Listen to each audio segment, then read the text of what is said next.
नमस्कार साथियों, आर के बी एजुकेशन एकेडमी में आपका स्वागत है। जैसे कि मैं आपको हिंदी व्याकरण से संबंधित टॉपिक पढ़ा रहा हूँ, समास, वो आपको सभी कंपटीशन एग्जाम में काम आएंगे। और 10वीं से लेकर 12वीं तक का जो हिंदी व्याकरण है उसके क्वेश्चन भी आपको यहाँ से क्लियर हो जाएंगे। इसलिए मैं आपको जो समास के 3 प्रकार बताए थे उससे आगे पढ़ाने वाला हूँ। तो हम यहाँ देखते हैं समास के भेद। समास छह प्रकार के होता है। समास के भेद कितने होते हैं? 6 होते हैं। यह समास 6 प्रकार का होता है।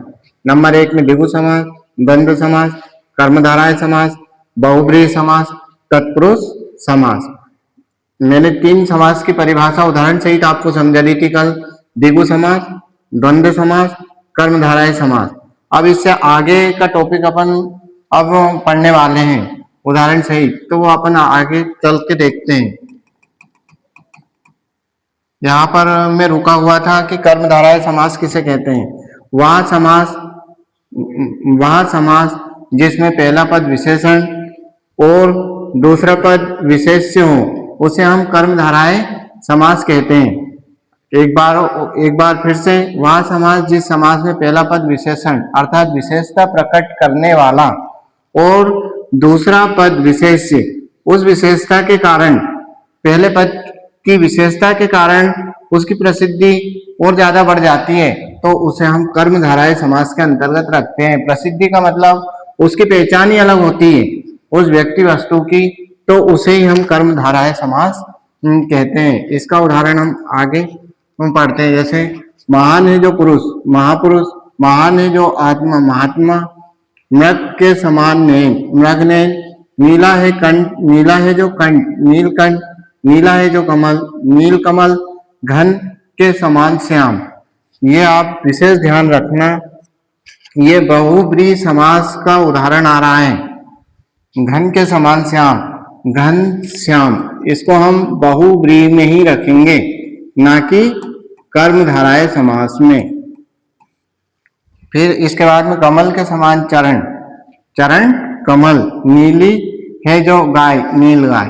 तो यहाँ पर पहला पद महान है जो पुरुष, मतलब पुरुष तो बहुत है लेकिन जो महान है उसकी विशेषता प्रकट कर रहा है पहला पद, और उसके कारण इस पुरुष को अलग ही रखा हुआ है। महान है जो आत्मा, आत्मा ने के लेकिन जो महान है, इसी कारण उसको महान आत्मा को हम महात्मा बोलते हैं। मृग के समान नेत्र तो सभी के होते हैं, लेकिन जिसके नेत्र काय के समान हो, मृग के समान हो, उसी को हम बोलते हैं मृगनयनी। नीला है कंठ, नीला है जो कंठ, जिसका कंठ कैसा है? नीला है, उसको हम बोलते हैं नीलकंठ। नीला है जो कमल, कमल तो बहुत है लेकिन कैसा कमल? जो जिसका रंग नीला हो उसको हम बोलते हैं नीलकमल। यहाँ पर चरण, कमल के समान चरण, अर्थात जिसके चरण कैसे हो? कमल के समान हो, उसको बोलते हैं चरण कमल। नीली है जो गाय, नील गाय। गाय तो बहुत सी होती है लेकिन इस नीले रंग के कारण इस गाय की पहचान अलग हो चुकी है, इसीलिए अपन इसको बोलते हैं नील गाय।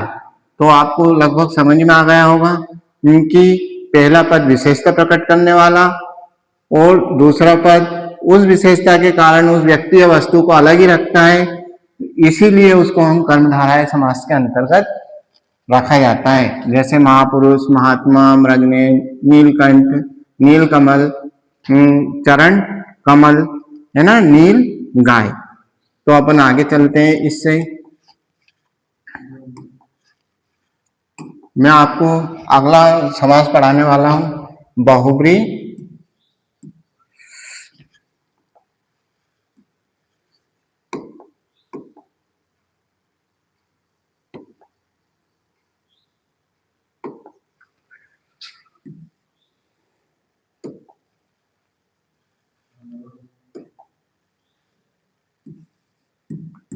बहुब्रीहि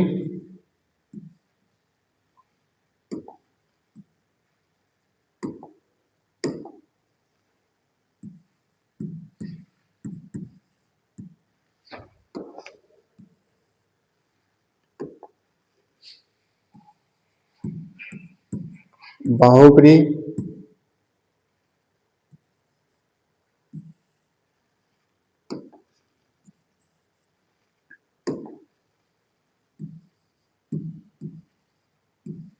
बहुब्री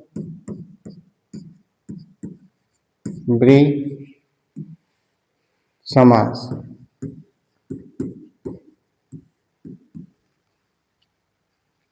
वह समास, यहां से वह समास, वह समास जिसमें दोनों, वह समास जिसमें दोनों पद, वह समास जिसमें दोनों पद प्रधान न होकर, दोनों पद प्रधान न होकर एक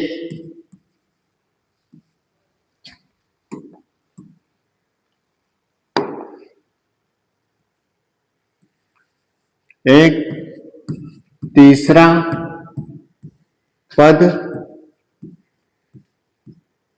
प्रधान होता है, उसे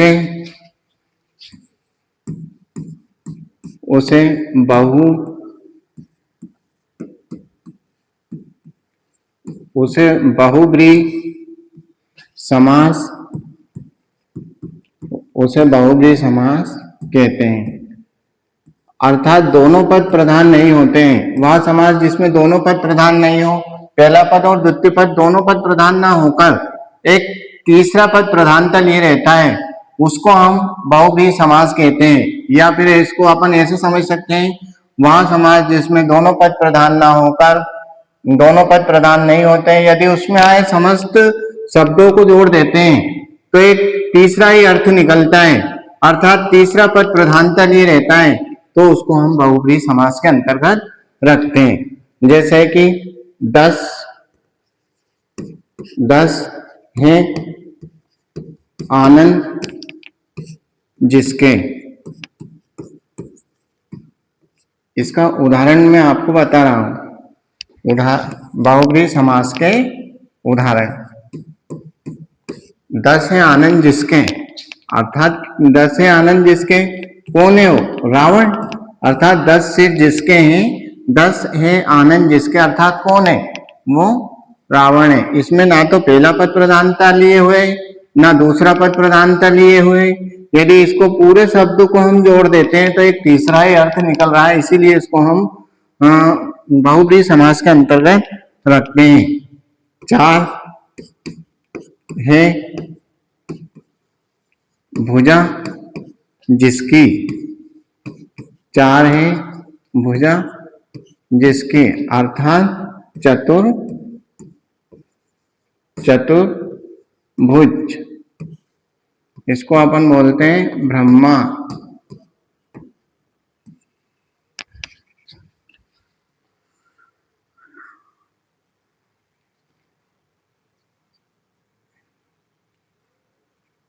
जैसे 10 है आनंद जिसके, दशानंद, अर्थात रावण। 4 है भुजा जिसकी, चतुर्भुज। पीठ है अंबर,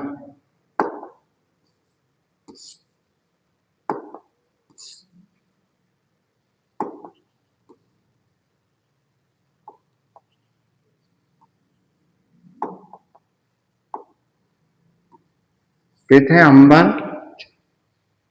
जिसका,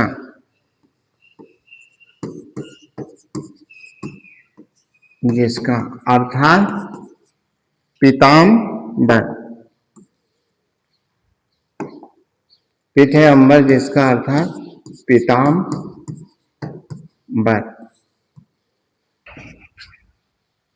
घन के समान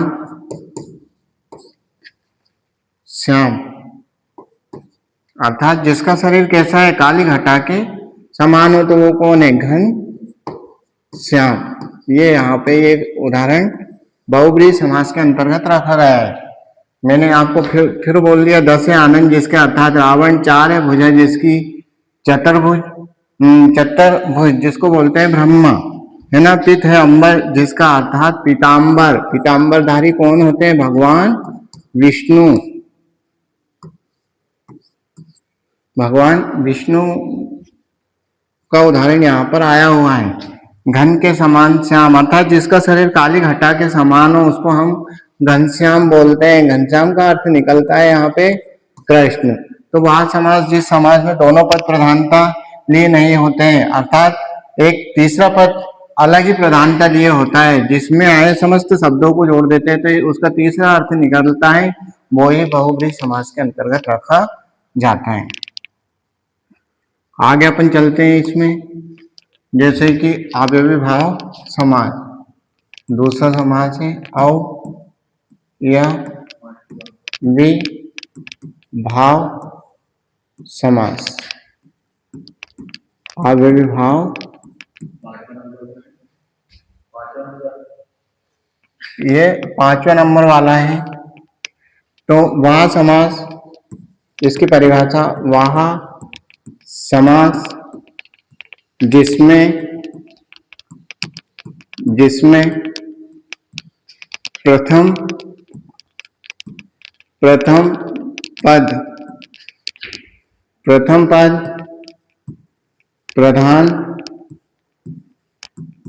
पद प्रधान होता है,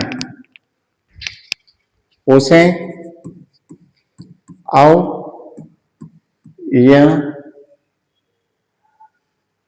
हम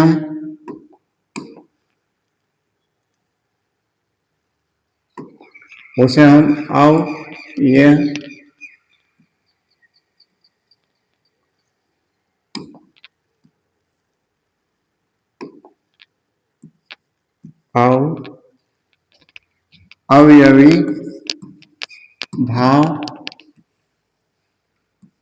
समास कहते हैं। अवयवी भाव समास कहते हैं, अर्थात जिसमें पहला पद प्रधानता लिए रहता है। और ये अवयवी भाव समास ही एकमात्र ऐसा समास है जिसमें प्रथम पद प्रधान होता है, इसीलिए इसको हम अवयवी भाव समास कहते हैं। तो इसमें जैसे कि प्रतिदिन, ये प्रतिदिन है। यथाशक्ति, प्रति क्षण है।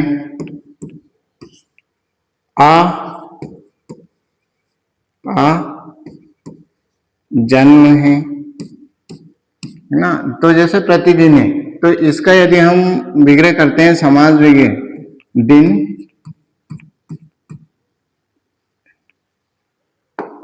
जैसे दिन,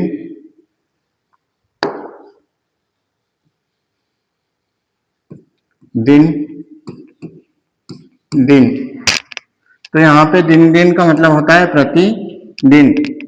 यथाशक्ति का यदि अपन विग्रह करते हैं तो शक्ति के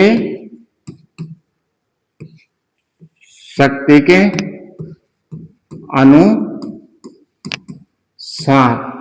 यहाँ पे यदि अपन एक और लेते हैं तो यथा समय, इसको भी हम यहाँ पे ले सकते हैं, ये उदाहरण शक्ति के अनुसार।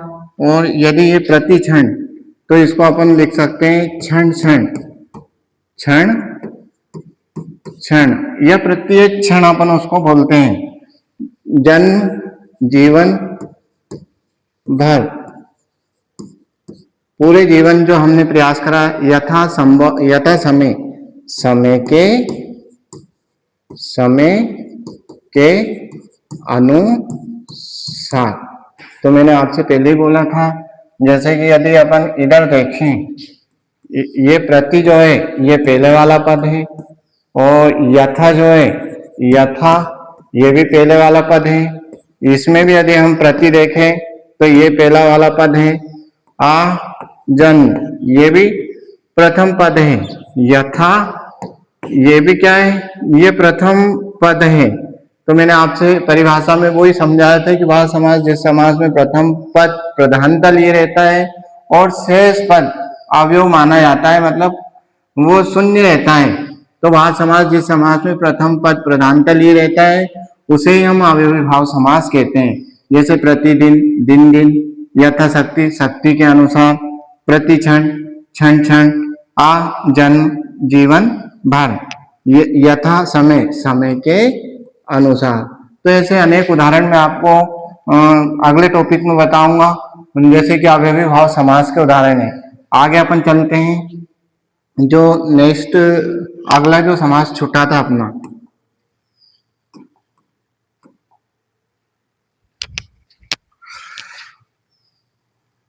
तत्पुरुष, तत्पुरुष समास। इसकी परिभाषा अपन लिखेंगे, वह समास, वह समास जिसमें, वह समास जिसमें अंतिम, अंतिम पद, वह समास जिसमें अंतिम पद प्रधान होता है। अंतिम पद क्या होता है? प्रधान होता है।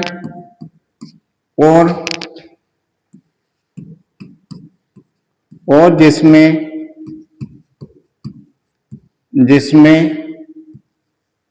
और जिसमें समस्त जो विभक्ति चिन्ह, समस्त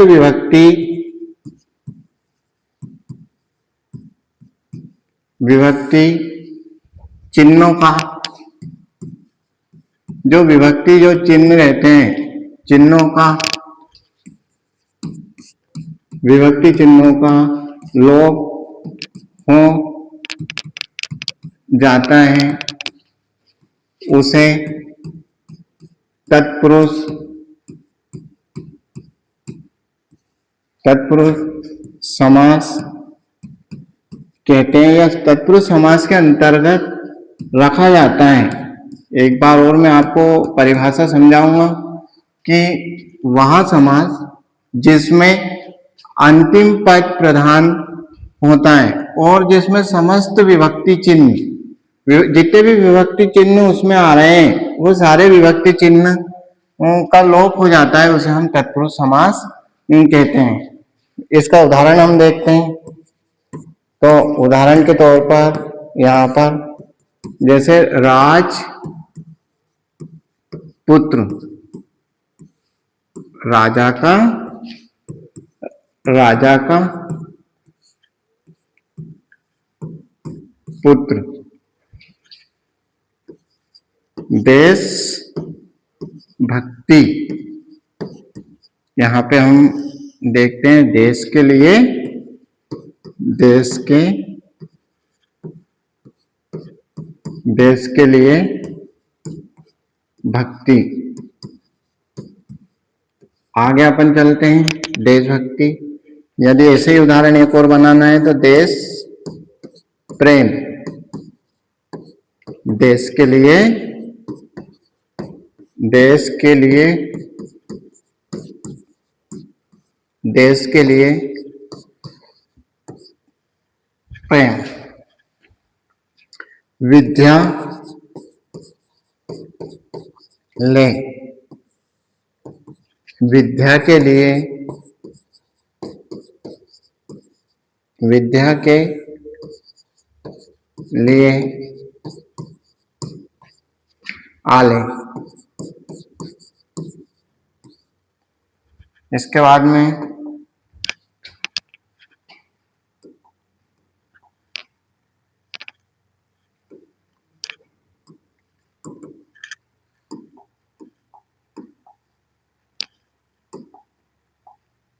विद्या के लिए आले, रसोई,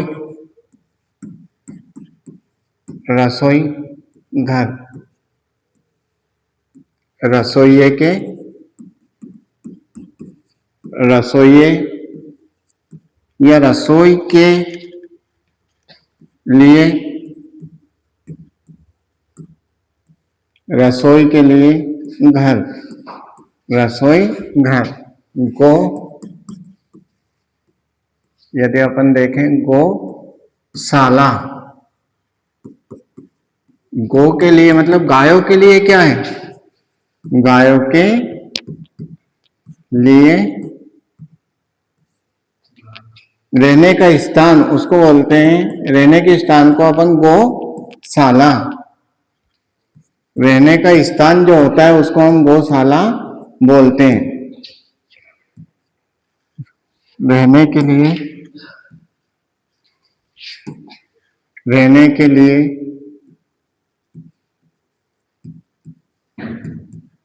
स्थान,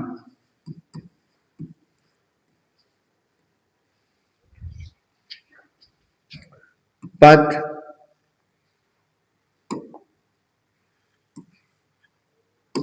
जैसे कि पथ से भ्रष्ट। पथ भ्रष्ट जो अपन एक शब्द आता है इसमें, पथ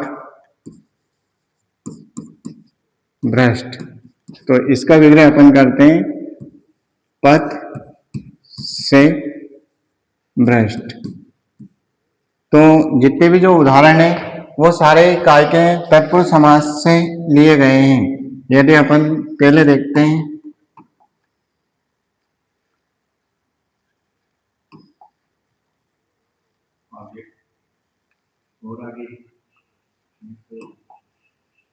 इसमें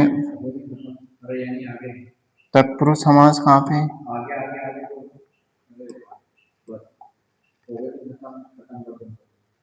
है ना? तो ये जितने मैंने आपको उदाहरण बताए वो सारे उदाहरण तत्पुरुष समास के उदाहरण हैं। इसमें जैसे कि रसोई के लिए घर, रसोई के लिए घरे, है ना? गाय गो के लिए शाला, है ना? पद से भ्रष्ट, ये मतलब ये अंतिम पद जो है वो प्रधानता लिए है, और इसके जो विभक्ति चिन्ह है के लिए और ये से, यदि अपन इसको इधर कैड लेके आते हैं तो ये सारे ही विभक्ति चिन्ह ऑटोमेटिक खत्म होते हुए दिखाई देते हैं। जैसे रसोई घर, गौशाला, पद भ्रष्ट, विद्यालय, देश के लिए प्रेम, देशभक्ति, ये सारे उदाहरणों में विभक्ति चिन्ह है वो सारे समाप्त होते हुए दिखाई देते हैं। तो मैंने आपसे पहले ही परिभाषा में बोल दिया था, वह समास जिस समास में अंतिम पद प्रधानता लिए रहता है और जिसके सारे पद ऑटोमेटिक जो जिसके विभक्ति चिन्ह अब समाप्त होते हुए दिखाई देते हैं, वो सारा ही वो समास तत्पुरुष समास की श्रेणी में आता है। तो ये आपको मैं ये टॉपिक यहीं पे खत्म करता हूँ। अगले दिन मैं आपके लिए अगली चीज लेकर आऊंगा। नमस्कार साथियों।